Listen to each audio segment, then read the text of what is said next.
A course in miracles नामक आध्यात्मिक किताब से हमें ये सीखने को मिलता है। हमें डर का होना ये सिर्फ अपनी शक्ति पे विश्वास न करने की निशानी है। इस पंक्ति में काफ़ी गूढ़ रहस्य छिपा हुआ है। पहली बार जब मैंने ये वाक्य पढ़ा तो मैं चकित रह गई। प्रेम से दूर हो जाना यानी उस शक्ति के अस्तित्व को नकारना, यानी ब्रह्मांड के अस्तित्व को नकारना और व्यक्तिगत शक्ति पर विश्वास करके स्वयं को सुरक्षित करने का प्रयास करना है।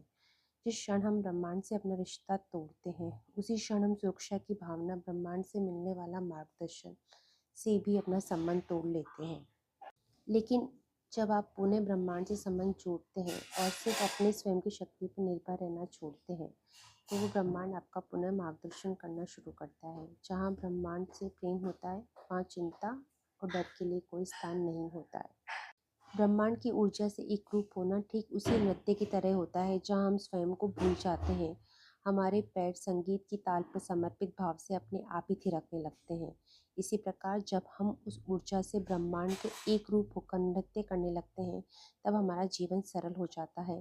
प्रकृति से एक रूप होने से जीवन में अनेक संयोग अपने आप ही होने लगते हैं, अनेक संकेत मिलने लगते हैं, सृजनशील रचनात्मक उपाय सूझते हैं और हम अधिक खुलेपन से और स्वतंत्रता से जीने लगते हैं।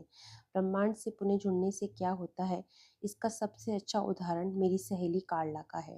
कार्ला के परिवार के लिए पैसा, सफलता, प्रसिद्धि, ये भौतिक बातें ही सबसे ज़्यादा महत्वपूर्ण थी। हर कीमत पर वो इन भौतिक बातों को हासिल करना ही कार्ला परिवार का एकमात्र उद्देश्य था। इस कारण कार्ला के मन में भी ये बात दृढ़ता से घर कर गई थी कि सफलता पाने के लिए तनाव, संघर्ष सहन करना ही पड़ता है।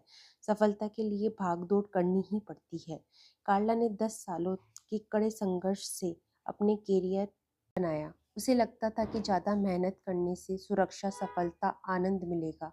उसने कड़ी मेहनत कर अपने कैरियर में अच्छी प्रगति भी की, लेकिन प्रगति एक दिखावा थी, क्योंकि चारों ओर से सफलता मिलने के बाद भी एक दिन चक्कर खाकर गिर पड़ी। रोज के तनाव के कारण उसके मानसिक और शारीरिक स्वास्थ्य पर असर पड़ रहा था।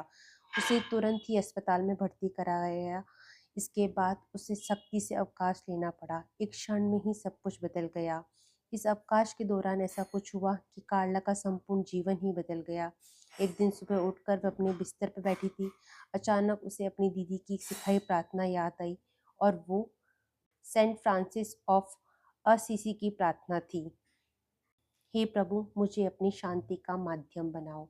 जहाँ जहाँ तिरस्कार हो, वहाँ मुझ पर प्रेम की वर्षा करो।